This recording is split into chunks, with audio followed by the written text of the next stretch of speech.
Chapter 11. The Triumphs and Travails of the Jeffersonian Republic, 1800 to 1812. This chapter isn't quite as important as Chapter 10.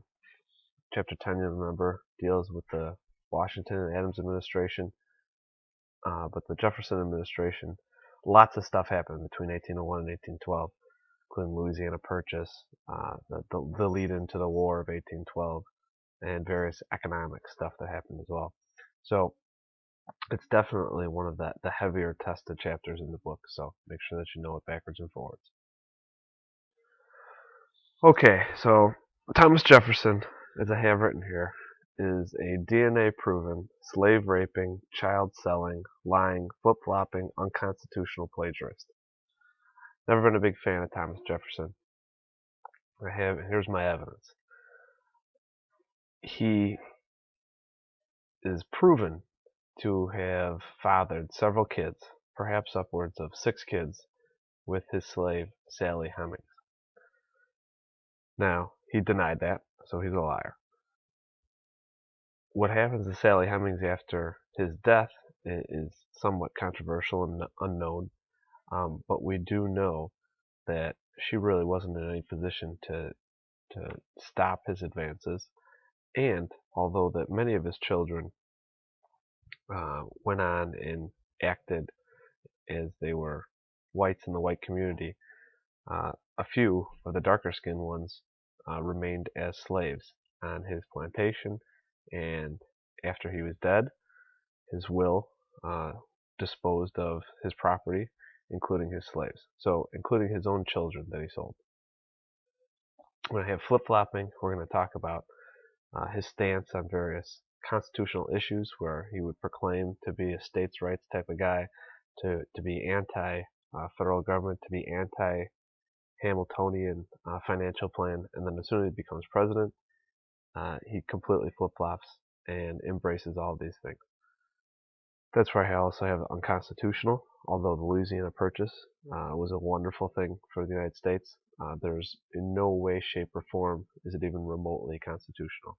And then plagiarist we already covered with the Declaration of Independence, which, first off, it was a community effort on behalf of the Continental Congress, and he cut and pasted large portions of John Locke and Thomas Paine.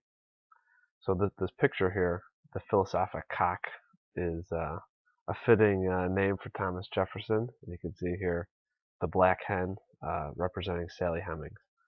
It's kind of funny what that looks like.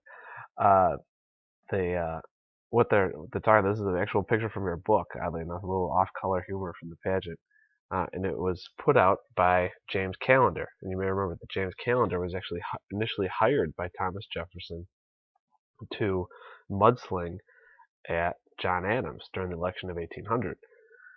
Once Thomas Jefferson doesn't pay John Callender, Callender then turns right around and uses his publication to attack Thomas Jefferson. And the subject matter, the best possible mudsling at this time, would be for a slave-owning founding father to be actually fathering some kids with his slave. So there's that. This is another picture from your book. This would be an anti-Thomas Jefferson picture. On the left, you can see George Washington, almost deified, right? It says order, law, religion. There's the laurel wreath above his head. There's all these shining things coming from the sun. And then you look over here at Thomas Jefferson, and it's just dark clouds and smoke. And I forget what it says, but it's something about Voltaire, which is an anti-tyrannical author. All right, the Revolution of 1800. The problem, first off, John Adams loses, so he becomes the first one-term president. Prior to the 12th Amendment, though, when the Electoral College would vote, it was set up so whoever came in second place, they were the vice president. So it was this odd situation, you recall, that when John Adams won, Thomas Jefferson came in second place. So you had the vice president, who was kind of in a different party than the president, and they didn't get along at all. But they still hadn't fixed this.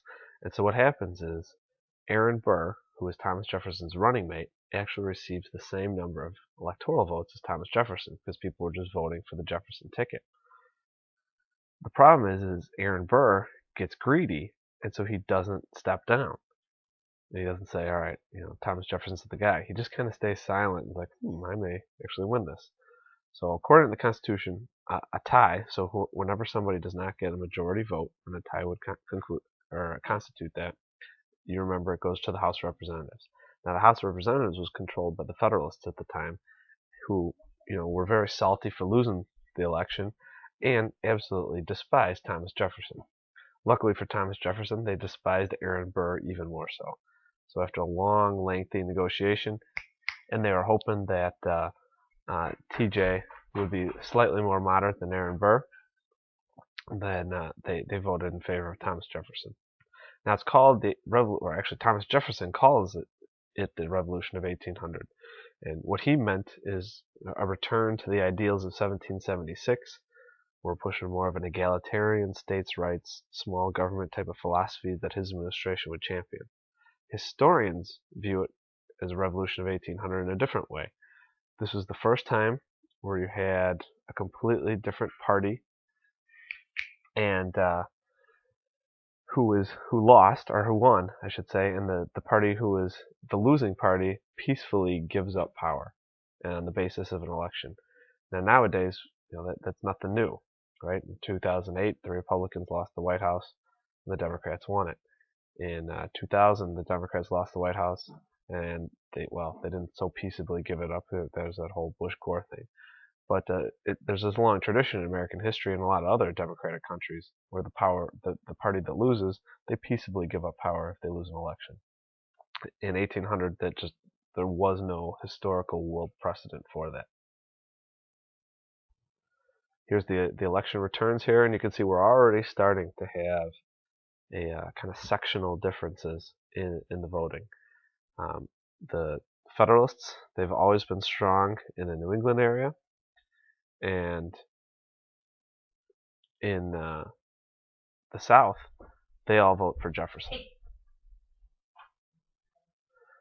A couple of weird things that you can see is North Carolina and Pennsylvania and Maryland. These states you're allowed to split the electoral vote depending on the electors could vote for whoever they wanted. In a lot of states, it was winner take all. In virtually every state in 2013, it's also winner take all. I think Nebraska and maybe one other state did they split their electoral votes.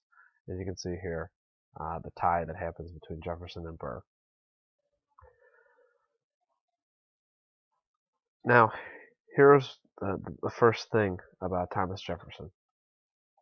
Even though what he writes, his memoirs, his speeches, even though he doesn't really give speeches, but his written speeches, he's very, very anti-federalist.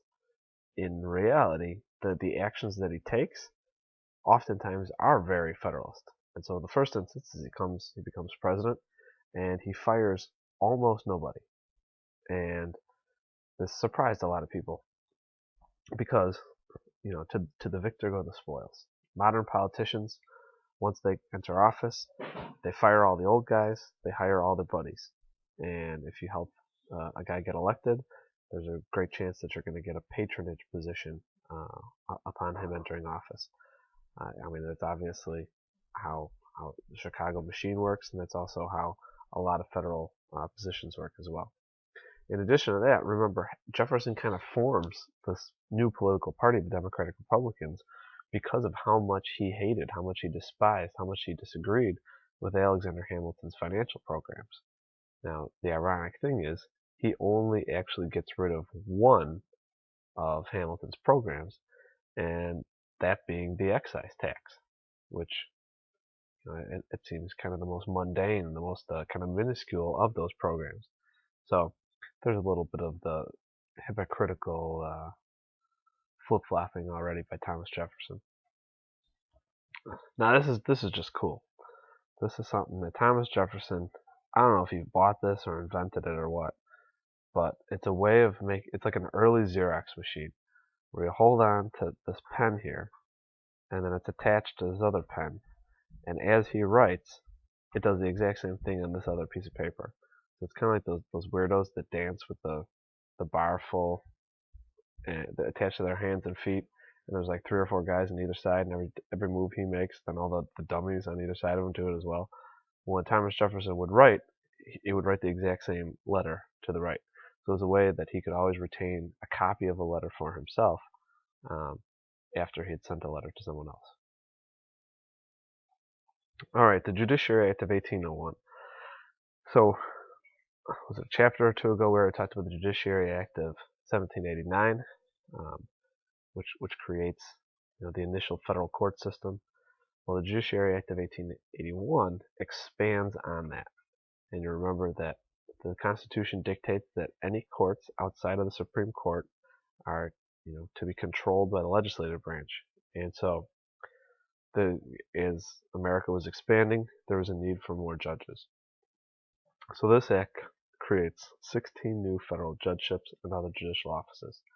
Now, the Congress wanted to do this as soon as possible in 1801 because they were controlled by Federalists still. The Federalists lost the election, so they were about ready to get kicked out, and they were going to leave.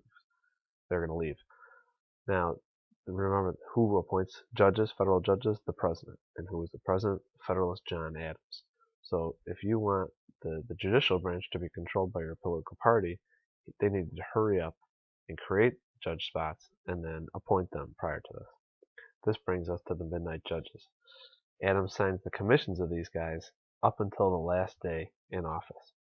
And probably there's two that are the most well known. First one is John Marshall. Remember, we've brought up his name over and over and over again in the last couple chapters. And he is appointed as Chief Justice of the Supreme Court. Probably the other most important known one is Marbury. And we're going to get to Marbury in a little bit. But as far as John Marshall, the Federalist Party dies out by 1816 it ceases to exist. And yet for the next 3 decades, John Marshall is handing down big government, Federalist opinions on the Supreme Court for the next 3 decades. There's a picture of good old John Marshall himself. He's probably the most well-known, most famous Supreme Court justice in American history. Probably had the most impact, too. Now we're at Marbury versus Madison. We're going to go over this in class, but William Marbury was one of those judges, and the Secretary of State fails to deliver his commission, basically his hiring papers, on time. And so then it is up to James Madison during the Jefferson administration to do so. And Madison talks to Thomas Jefferson. Thomas Jefferson says, don't give him his hiring papers. I don't want that guy in that judgeship. He's a Federalist. So Marbury sues. I believe he was going to be Justice of the Peace of the District of Columbia or something. Not a Supreme Court judge, but a lower level judge. So Marbury sues. It goes all the way up to the Supreme Court. And now we have our first political issue. Because if the Supreme Court declares that Marbury should get his judgeship, and they would do so by a writ of mandamus, and the writ of mandamus was given to the Supreme Court, that they would have that power to force something to occur, thanks to the Judiciary Act of 1789. However, if John Marshall and the Supreme Court issued this, Thomas Jefferson would just ignore it. If Thomas Jefferson ignores it, then there's a war basically between the executive branch and the judicial branch. The executive branch had all the power, and the judicial branch wouldn't be able to enforce this at all, and it would expose the fact that the Supreme Court had no power whatsoever.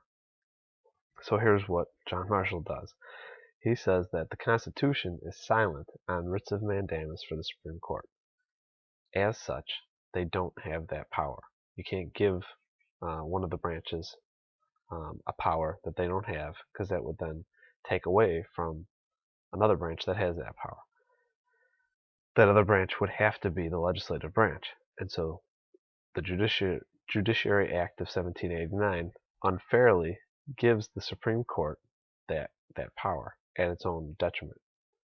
So what John Marshall says then is that aspect of the Judiciary Act of 1789 is unconstitutional. And how do you determine, who gets to determine whether or not it's unconstitutional? Well, here the the Constitution is also silent. But here, John Marshall steps in a little bit of hypocritical reasoning, states that, well, of course it has to be the Supreme Court because they're the only ones that can determine whether or not a constitution is supreme and to interpret it, because if the legislative branch got to interpret it, then any law that they passed, they could say, oh, that's constitutional, and it would render the Constitution no more important than any other law.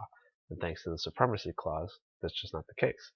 So if you're going to say the Constitution is supreme, and you're going to somehow prohibit the legislative branch from passing laws which supersede the Constitution, who can it be? Could it be the president? No, because the president has executive powers. He doesn't have legislative or interpretive powers. Is it the states? No. We already talked about that with the Virginia and Kentucky resolutions. Even though Jefferson thinks that the states have that power through nullification, John Marshall is a federalist. So someone in the federal government, right, he thinks of a strong federal government. So who in the federal government would have that power? It has to be the Supreme Court. So this creates the astronomically large power of judicial review, meaning the judicial branch, spearheaded only by the Supreme Court, can review acts of Congress, can review acts of the executive branch, and declare those acts to be unconstitutional. And if that's the case, then they cease to exist. This, by denying the Supreme Court the power of the writ of mandamus, he actually seizes the much more important and much more powerful power of judicial review. It's dangerous, though, because if the Supreme Court flaunted that early and often, then there would have been yet another war.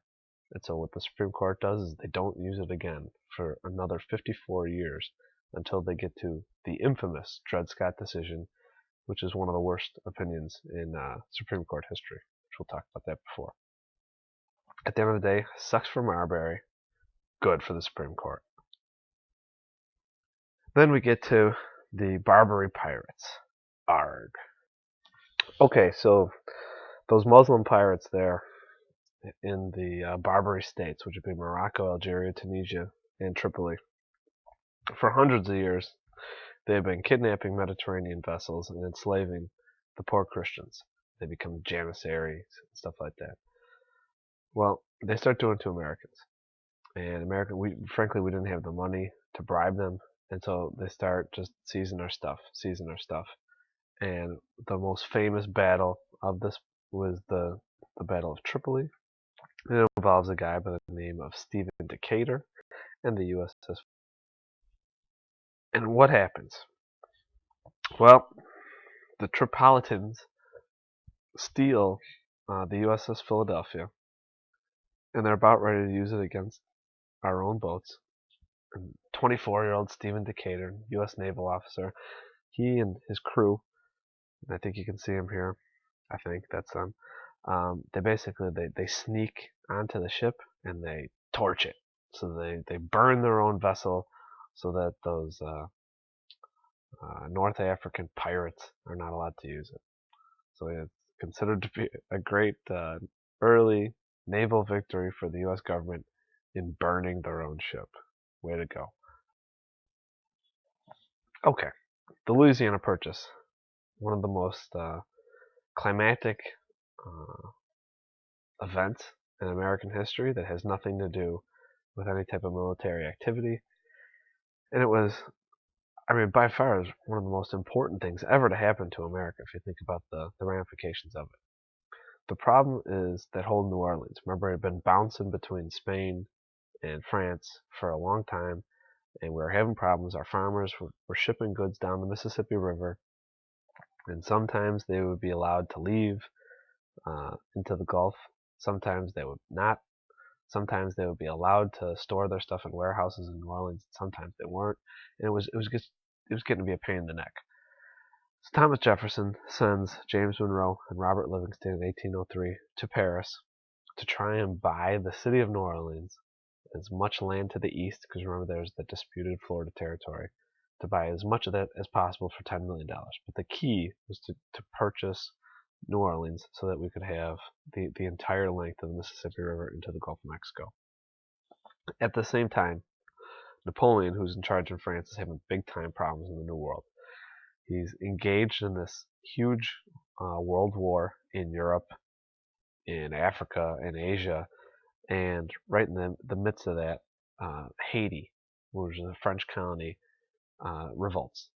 This dude named Lassant Touverture, who is a Haitian slave, rises up, overthrows the French. The French send a ton of troops to put down the revolt. Most of them die of malaria and other yellow fever and some other tropical diseases. And it becomes this huge, costly venture to try and get Haiti back.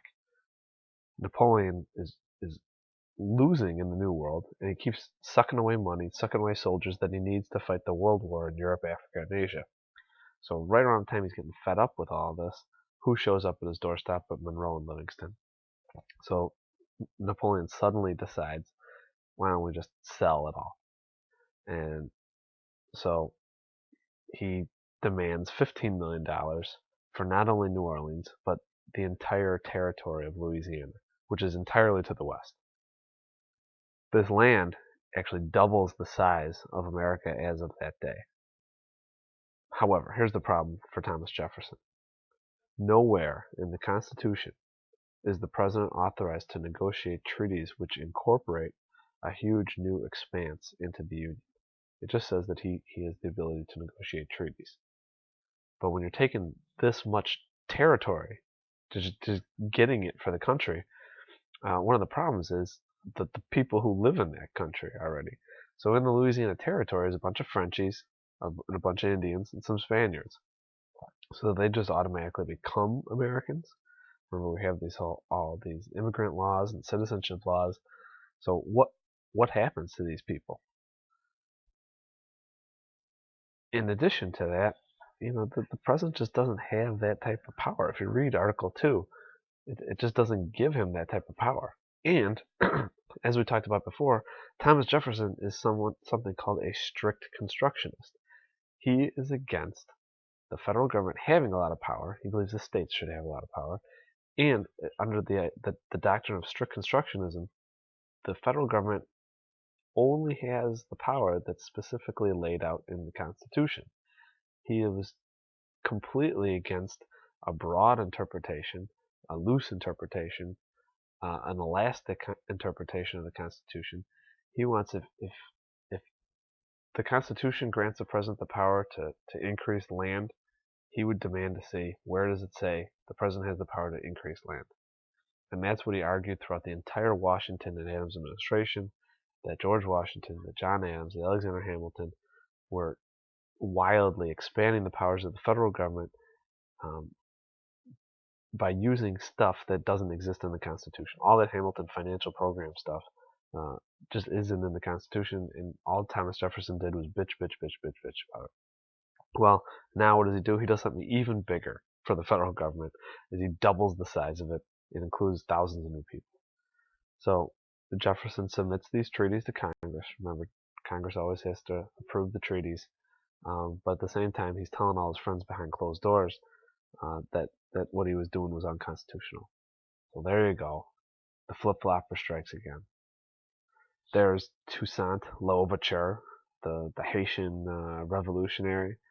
To this day, he's a national hero in Haiti for the 6 people who can read or write there. Meriwether Lewis, what a fine-looking fellow he is, huh? So then you get the infamous Lewis and Clark expedition. Thomas Jefferson has now gotten this massive land unconstitutionally, and he has no idea what's in it. Nobody in America really does. They know that the Pacific Ocean is somewhere out west. They don't know how or where, how to get there. They're hoping to find some sort of Western Passage still, just like Columbus had originally wanted, somehow to get to Asia. And so Thomas Jefferson asks Meriwether Lewis and Clark, I forget what his first name is, to basically find a route. It takes Lewis and Clark, I think, 2.5 years. They have lots of adventures. They kill some Indians. They hang out with Sacagawea. And they find the Pacific Ocean and make their way back with lots of furs and Indians and stuff like that. Lewis and Clark handed out a bunch of coins to the Indians. It says peace and friendship. Peace as long as the Indians give your land, and friendship as long as they don't mind smallpox-infected blankets and muskets in your face. This is the other side of the coin. Of course, Thomas Jefferson, Mr. Humility himself, plastered his face on all these coins. Here you see the Louisiana Purchase in purple. You can see it truly was a massive purchase, especially because at the end of the day we only wanted this tiny little town here, and we're trying to get Spanish Florida down here. You can see the route that Lewis and Clark take up the Missouri River and all the way eventually to the Pacific Ocean, not too far from Seattle up here, and then make their way back.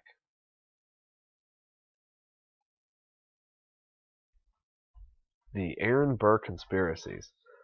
So we already talked about Aaron Burr almost stole the presidency. Now he gets he does a lot of other nefarious actions.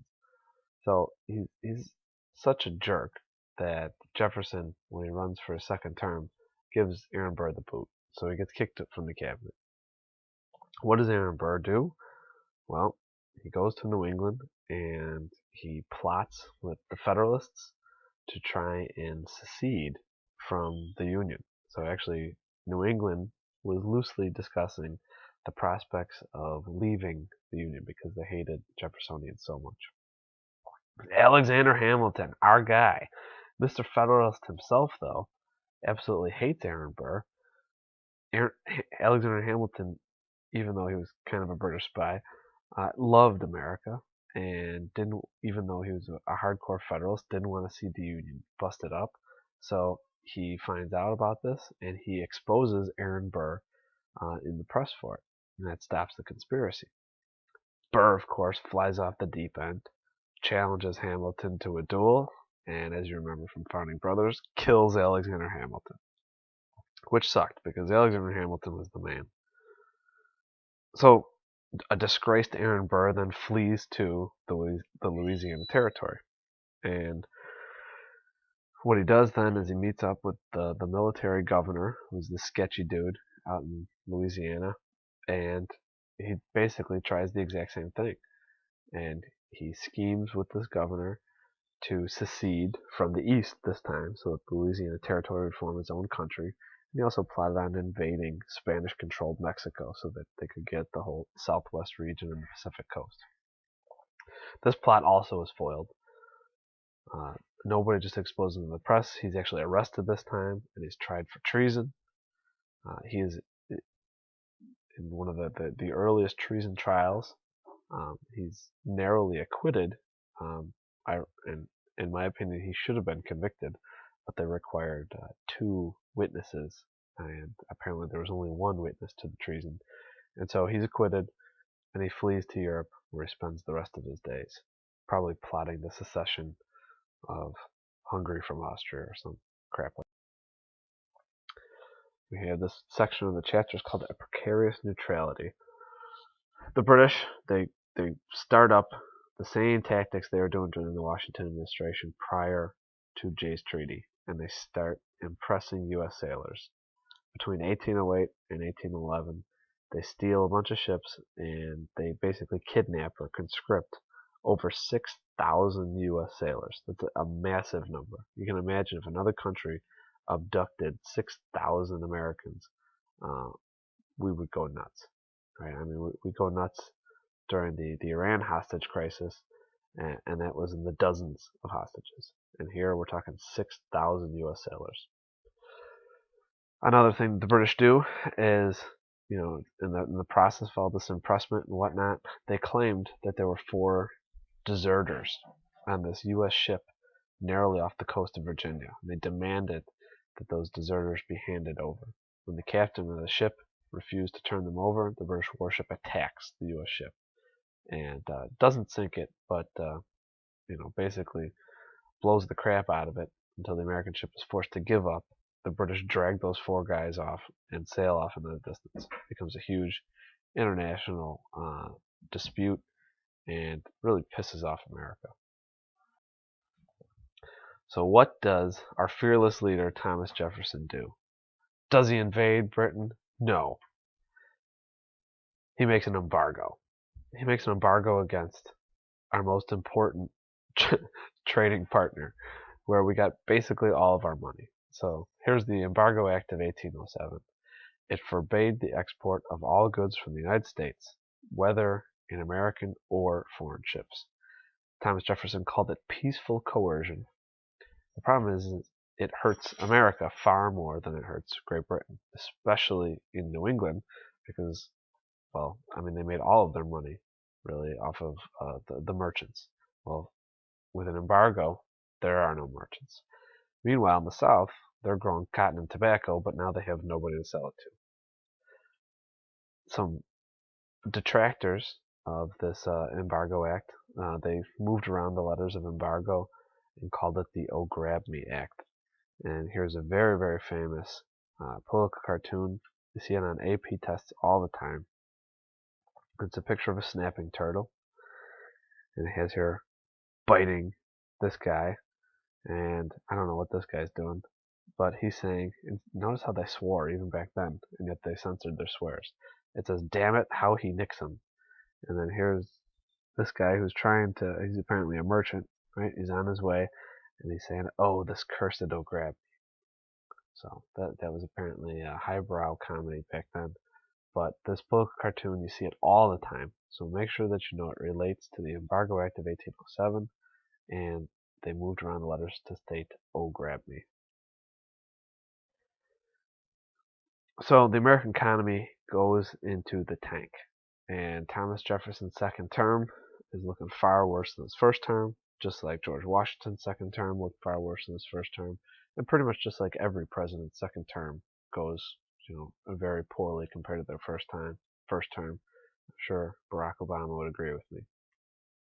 So what does TJ try and do to salvage the crappy U.S. economy? He ushers through Congress then the Non-Intercourse Act of 1809, and that formally reopens trade with all the nations of the world except for Britain and France. Of course, they are our two major trading partners, so it really doesn't change a whole lot. But here's the weird thing. Because of the Embargo Act of 1807 and the Non-Intercourse Act of 1809 and eventually the War of 1812, Americans can't engage in any type of real shipping, whether exports or imports. And so they're unable to obtain money for their natural resources, and they're unable to get access to finished goods from Europe. So what Americans start to do is they start to build their own factories, and this really does lay the foundations for the first industrial revolution. Here's the thing though, Jefferson hated factories, he hated cities. Remember, he wanted this agricultural utopian society.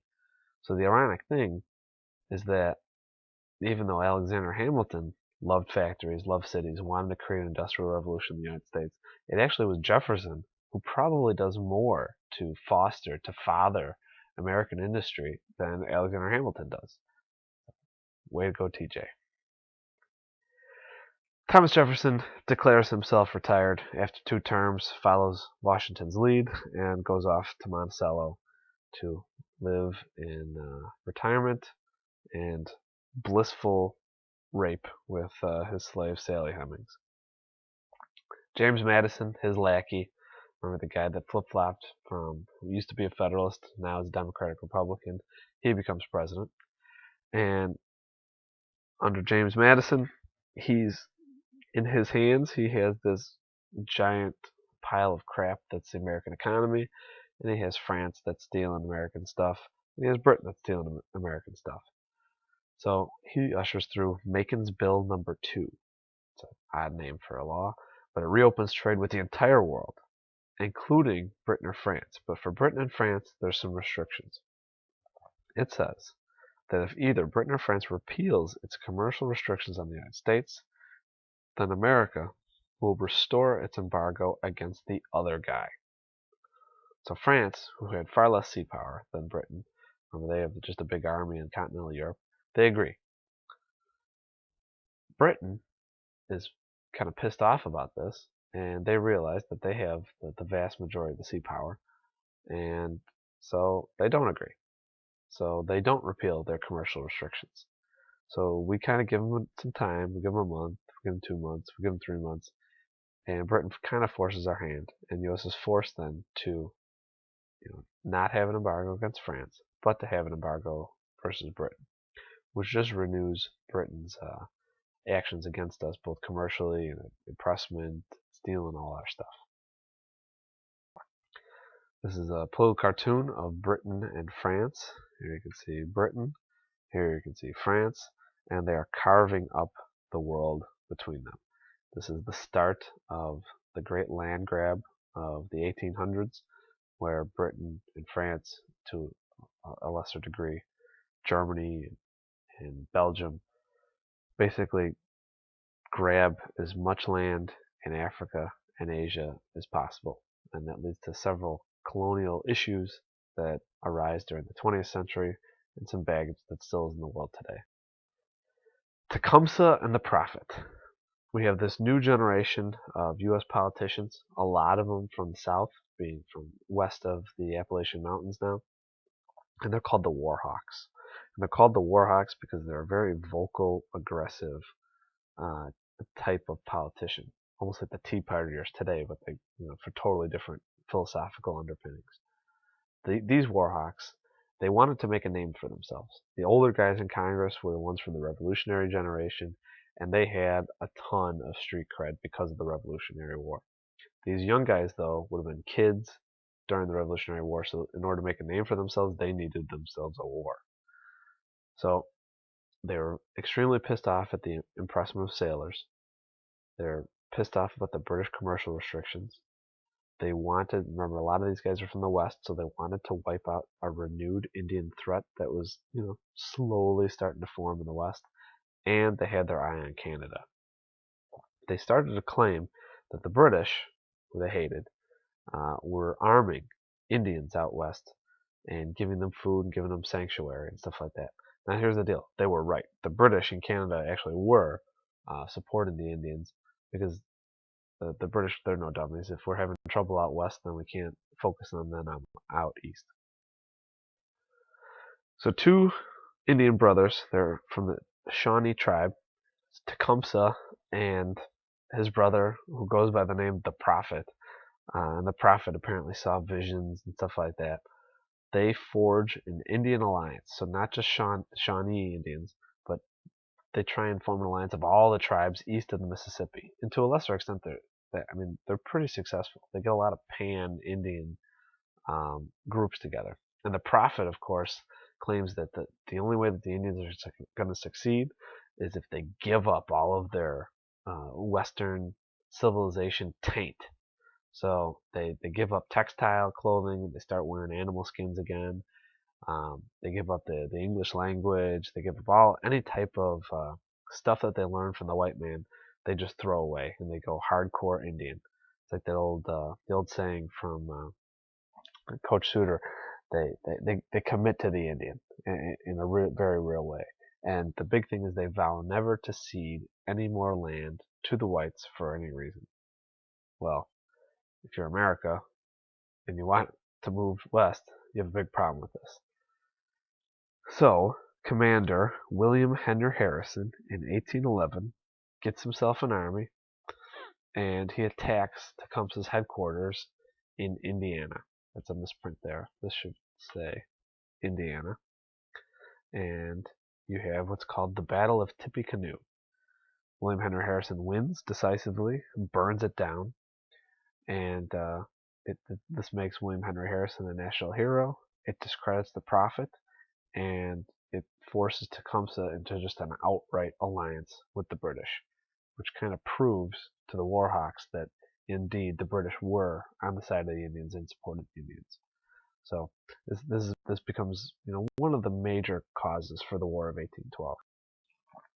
That's a few years later, in 1814, the American forces killing Tecumseh at the Battle of the Thames in Canada. So the death of Tecumseh. Which brings us to the War of 1812. So the Warhawks, for a couple of years had really been pushing for war, and the British just would not let up arming the Indians and pressing American sailors, engaging in commercial warfare with us. And so, Congress eventually votes and they declare war in 1812. It's a very close vote, though. This was not a popular unified war, and the split was sectional and partisan.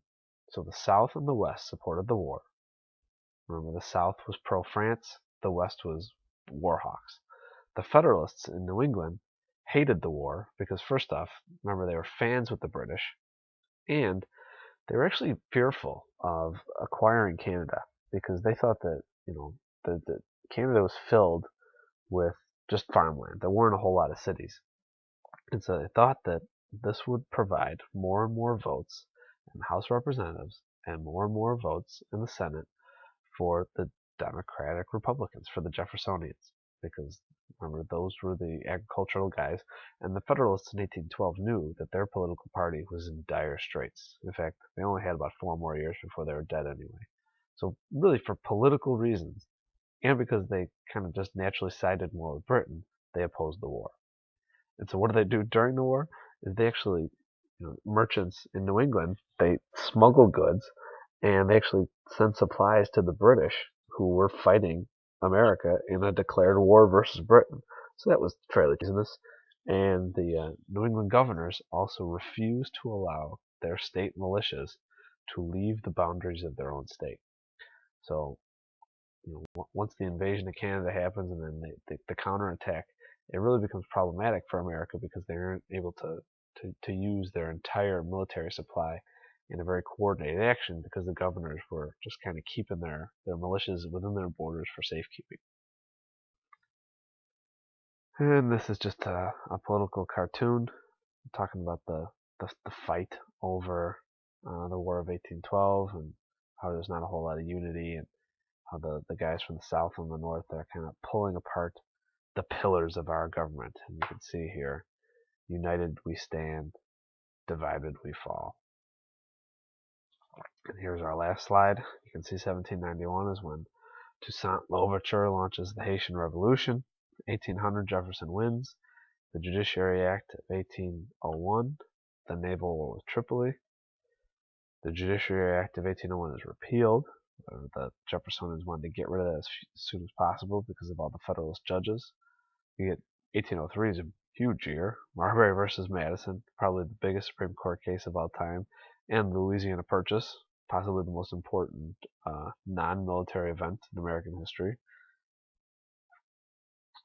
You get the Lewis and Clark Expedition, 1804 to 1806.